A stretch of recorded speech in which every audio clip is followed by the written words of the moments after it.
Abortion accessibility advocates filled the fourth floor of the State House to push back on Idaho's abortion laws. The state bans abortion except for the case of rape, incest, or to save the mother's life.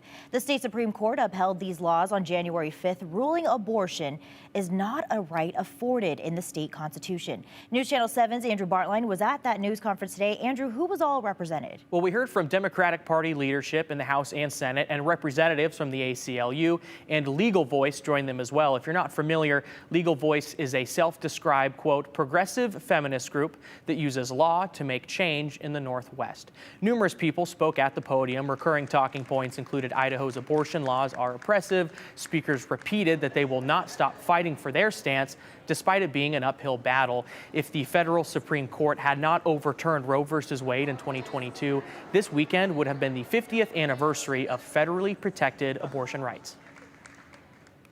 Abortion is health care. It shouldn't be politicized. It shouldn't be legislated. It is each person's decision based on what is best for them. Some women are fortunate enough to live in a state where they still enjoy full control over their own body organs.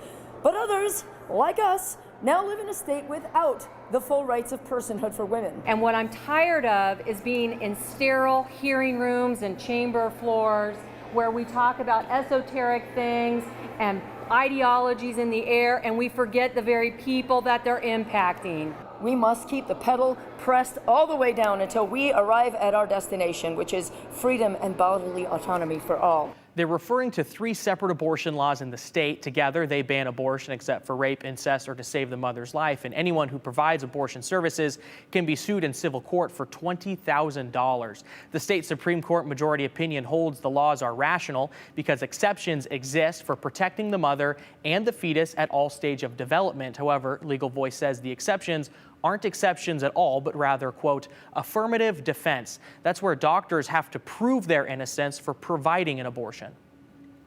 You are guilty until proven innocent. So until you show, a doctor shows in their good medical and subjective intent that that decision was necessary to prevent death or severe impairment and save the life of the fetus when possible, or in the cases of rape or incest with a police report.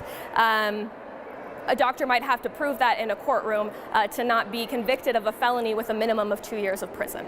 The Supreme Court majority opinion holds in response, quote, for example, if the people of Idaho are dissatisfied with these new laws, they can elect new legislators. I asked O'Neill. She says she's unsure what the exact next steps are for abortion accessibility advocates. She says they are evaluating their options, and just as the Supreme Court suggested, the ballot box is a clear option, but a difficult option in a Republican-controlled state, Shira.